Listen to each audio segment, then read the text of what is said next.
These hinges are handmade by my blacksmith. These are not store-bought anywhere. These are all hand forged, one at a time. Okay, fold back the flap. This piece of plastic, I recommend keeping this and using it when you move the harpsichord. It serves as a buffer to keep the lid from rubbing against the case. And should you be going on a long trip with it, or you need to transport it upside down, as I did today, this helps keep the paint from rubbing together.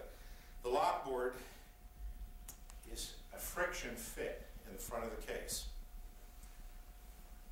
But I always use little pieces of tape when I move as an added precaution to make sure that it's going to stay in place. It's regular masking tape, but I always rub it on my britches like this to take some of the stickum out of it, and then just place it on the corners like so. Now, I'm taking the lock board out. I recommend that you keep your leg up against the front of the case and pull it out from the top like this. If you don't, it's too easy to drop it.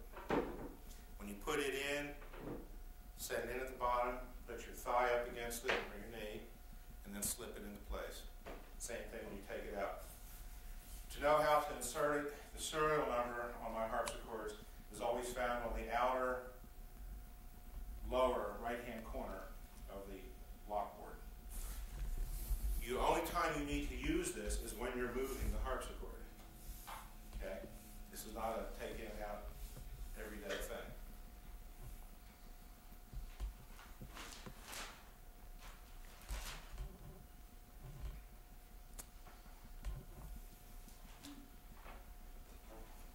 When I transport an instrument, I always take the lid stick with the big end pointing towards the keyboard, and I lay it over on the spine of the instrument.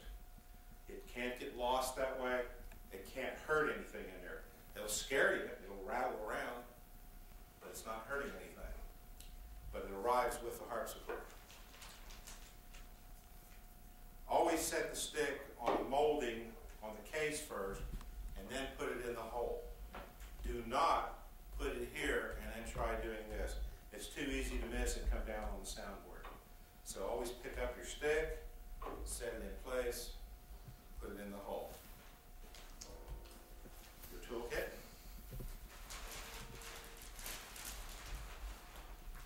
There are cutouts on this piece of plastic to go around the hinges. If you lose this, it's just nothing other than agricultural film. Or the kind you cover your windows with. It's easy to come by. I want to get back to the matter of lid stick. I lay my lid stick down inside my harpsichord. Why?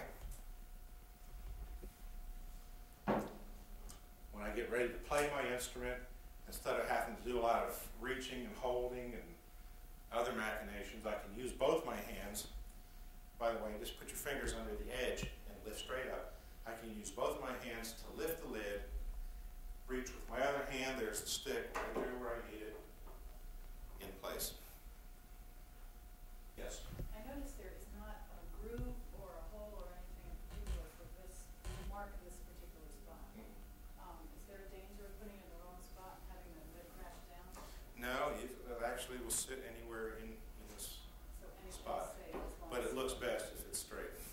Okay. If you've transported it upside down, you need to work with the keys and get them back down flat. Okay, before going any further, music desk does not fit in the harpsichord. Has to be taken out when the harpsichord's closed. It just sits down on top of the tuning pins like that. How to set the keys, they become unsettled from shipping. I'm going to go over that one more time. Especially when the instrument's upside down, the keys come up off of their pins. So you just simply need to take your hands open and go over them. You can turn the stops off. Of course, it'd be more quiet to do it that way. And get them pushed back down on their pins. That's nothing to be worried about when you find the keys sticking up like that. It's just a normal function of transporting the instrument, especially when you have it on its side or upside down. You just simply need to put them back down. While we're in here, let's talk about the hand stops.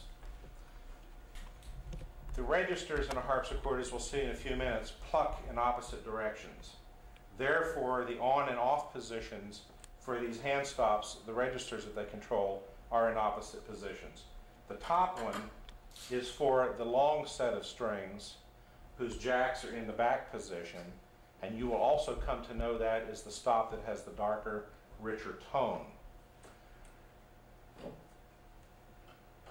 It's a small movement, not more than maybe 1/4 of an inch to the left or the right. Do not force these.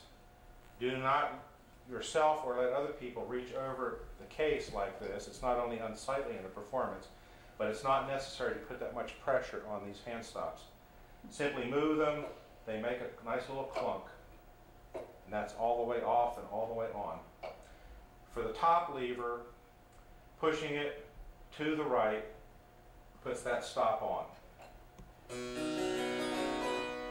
Pulling it to the left turns that stop off. The bottom lever, pulling it to the right, turns it off. Pulling it to the left, turns it on. They move in opposite directions. On for the top one is to the right, on for the bottom one is to the left. Now, theoretically, I've done such a good job of building this instrument, you can operate these independently without touching the other one. In actual practice, you should develop the habit of touching both of them so you know where they are. With weather changes and other factors, they can sometimes get to where they interfere with each other.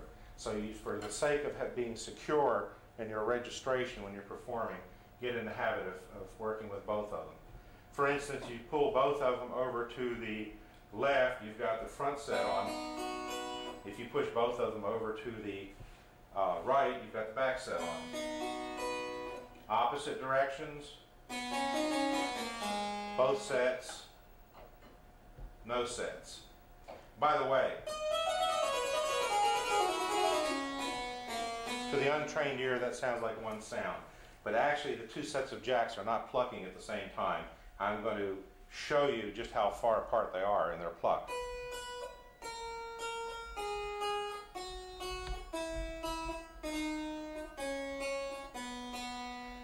But when you strike the key, it doesn't sound like it. It sounds like, okay? This is necessary. If they all plucked at the same time, it would be very hard to play. It would be very difficult to push the keys down. So the jacks on harpsichords are staggered. On good harpsichords, they're staggered very evenly. Well, we got a little bit ahead of ourselves and didn't get everything unpacked. So, packing the bench, just do what I did. Put a blanket or a quilt over the top of it, and any kind of tape you've got, just run it around the leg. When you send the instrument out on loan to different organizations, you might not want to bother sending them a bench. It's just going to get banged up, and it's one more thing that you're going to have to keep up with. So you might just want to leave that at home.